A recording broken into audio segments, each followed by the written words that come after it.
400 साल पहले बनाई जाने वाली ये खूबसूरत बिल्डिंग जहां अपने दौर की सबसे बड़ी और सबसे शानदार बिल्डिंग हुआ करती थी, वहीं आज इसको दुनिया का 7वां अजूबा भी माना जाता है। इस आलीशान स्ट्रक्चर को बनाने में 20,000 मजदूरों ने दिन रात खून पसीना बहाया, और वो भी 1 या 2 सालों तक नहीं बल्कि पूरे 22 सालों तक। अगर आज के दौर में इसकी कीमत का अंदाजा लगाया जाए तो संगे मरमर का ये अनमोल मकबरा हैरत अंगेज तौर पे $1 बिलियन यानी 7,500 करोड़ रुपयों से भी ज्यादा महंगा है, क्योंकि इस बिल्डिंग में मुगल आर्किटेक्ट्स ने अपने हुनर की कई ऐसी निशानियां छोड़ी थीं जिनकी दुनिया के टॉप इंजीनियर्स भी आज तक तारीफ करते हैं।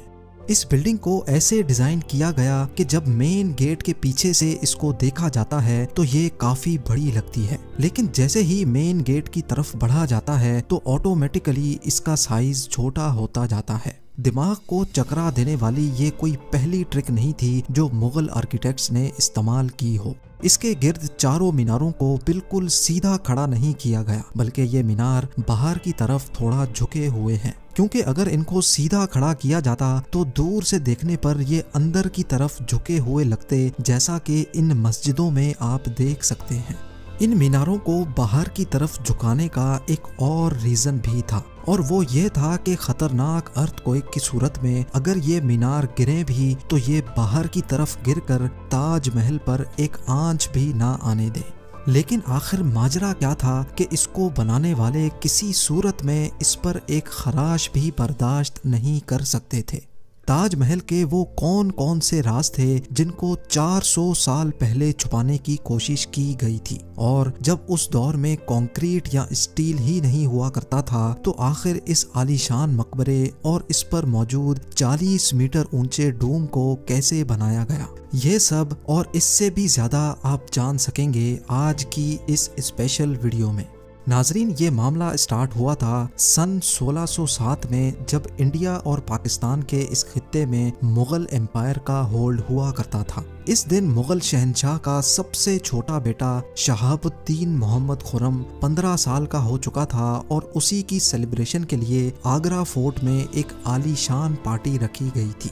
खुर्रम मुगल शहंशाह को सबसे ज्यादा अजीज था, इसी वजह से इसके हर जन्मदिन पर इसको हीरे जवाहरात और सोने से तोला जाता था, यानी जितना वजन शहजादे खुर्रम का होता था उतना ही खजाना इसके नाम कर दिया जाता था। लेकिन इस जन्मदिन पर कुछ और भी खास होने वाला था। मुगल शहंशाह ने शहजादे खुर्रम की शादी अपने एक वकील की बेटी के साथ कर दी, जिसको मुमताज महल के नाम से जाना जाता है। मुमताज और खुर्रम को पहले दिन ही एक दूसरे से बेइंतहा मोहब्बत हो चुकी थी, और उस वक्त ये किसी को भी मालूम नहीं था कि इस मोहब्बत का बोलबाला हमेशा के लिए रहने वाला है। अगले 10 सालों तक शहजादे ने कई जंगें लड़ी और उनमें भरपूर कामयाबी भी हासिल की। इसी वजह से शहंशाह ने खुश होकर उनको शाहजहां के लक़ब से नवाजा, जिसका मतलब है दुनिया का बादशाह। शाहजहां की टोटल 6 बीवियां थीं जो आगरा फोर्ट के हरम में ही रहती थीं। इन 6 में से शाहजहां सबसे ज्यादा मोहब्बत मुमताज से करते थे, और यही वजह थी कि उनका ज्यादातर वक्त मुमताज महल के साथ ही गुजरता था। वक्त तेजी से गुजरता जा रहा था, और 4 सालों के बाद यानी 1621 में मुगल शहंशाह अचानक चल बसे। शाहजहां जो पहले ही मुगल एम्पायर में खासा फेमस हो चुका था और जो शहंशाह का चहीता बेटा भी था, 1628 में यानी बाप की मौत के 7 सालों बाद उसने शहंशाह की गद्दी संभाल ली। पूरी मुगलिया सल्तनत अपने नए शहंशाह से बेहद खुश नजर आती थी। ये वो पीरियड था जब मुगल एम्पायर अपने पूरे उरूज पर थी, यानी पूरे इंडिया पाकिस्तान के साथ साथ अफगानिस्तान के भी कई हिस्सों में मुगलिया सल्तनत का राज हुआ करता था। सारे फैसले शाहजहां खुद करता था, जबकि मुमताज महल पीछे रहकर शाहजहां को मशवरे दिया करती थी।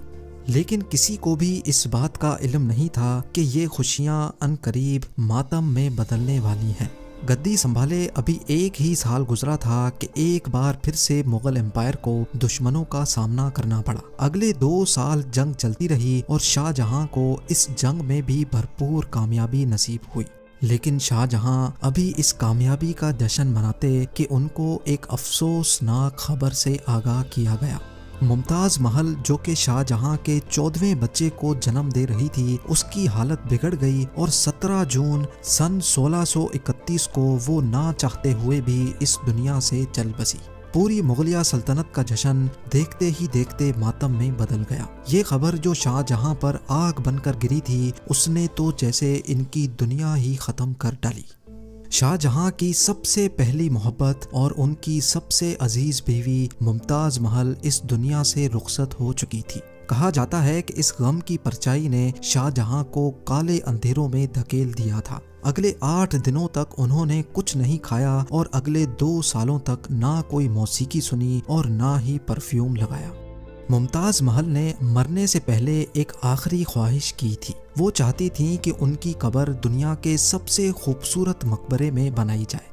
इस टास्क को और मुमताज महल की आखिरी ख्वाहिश को पूरा करने के लिए शाहजहां ने अपनी सारी दौलत और पूरी जिंदगी वक्फ करने का इरादा कर लिया।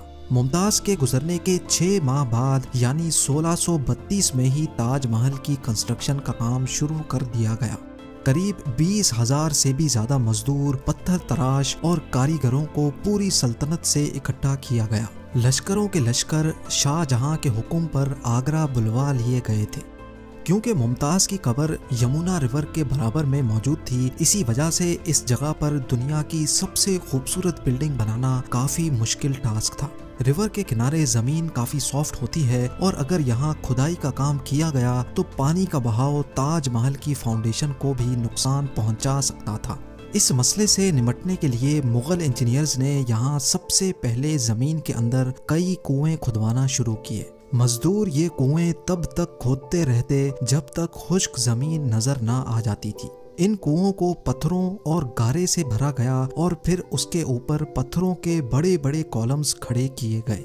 इस सारे काम को अंजाम देने के लिए मजदूरों के साथ साथ हाथियों की एक बहुत बड़ी फौज को भी इस्तेमाल किया गया। मुगल इंजीनियर्स की ये ट्रिक काम कर चुकी थी और अब एक ऐसी मजबूत फाउंडेशन तैयार थी जो नरम जमीन पर भी फौलाद बनकर खड़ी थी। फाउंडेशन के बाद अब बारी थी एक ऐसे बिल्डिंग डिजाइन की जो आज से पहले किसी ने भी ना देखा हो। एक ऐसा डिजाइन जो पिछले सारे रिकॉर्ड तोड़ डाले। ताजमहल के डिजाइन का आइडिया शाहजहां ने अपने बाप दादा के मकबरों से लिया था।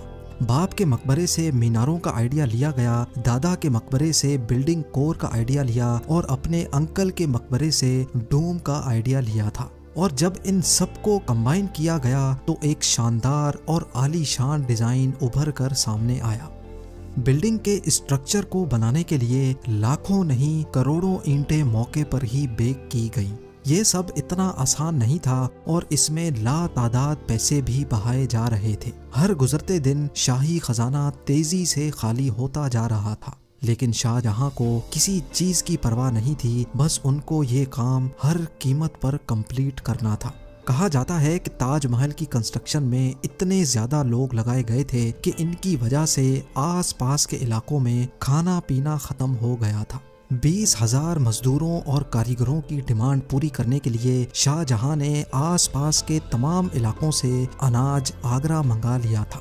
कई सालों की मेहनत के बाद बिल्डिंग का स्ट्रक्चर कंप्लीट हो चुका था और अब बारी थी इसको संगे मरमर से सजाने की। ये संगे मरमर आगरा से 400 किलोमीटर दूर राजस्थान से मंगाया जाना था, क्योंकि यहाँ का मकराना मार्बल आज तक दुनिया का फाइनेस्ट मार्बल माना जाता है। शाहजहां ने ताजमहल के लिए पूरा मकराना मार्बल रिजर्व कर लिया था, यानी जब तक ताजमहल की डिमांड पूरी नहीं हो पाएगी तब तक किसी को भी ये मार्बल खरीदने की इजाजत नहीं थी।